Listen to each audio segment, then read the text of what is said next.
Hello everyone, today I'm going to show you how to fix the secure boot error fast in Battlefield 6.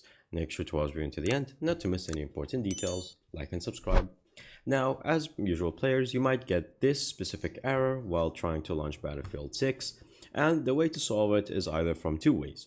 The traditional way is to restart your computer, and then once you click on restart, you're going to keep pressing F12 until you see this screen, and then from that it will direct you to the booting screen right here. And then from here you're going to go to the advanced section and then scroll down till you see the secure boot and make sure to enable it and then restart your machine again.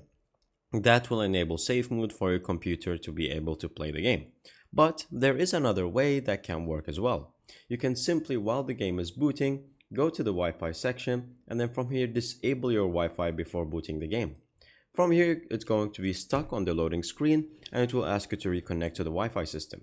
Once you do that and reconnect, then it will load into the game and that problem is solved. Sometimes it works, and so that's why you have two different methods.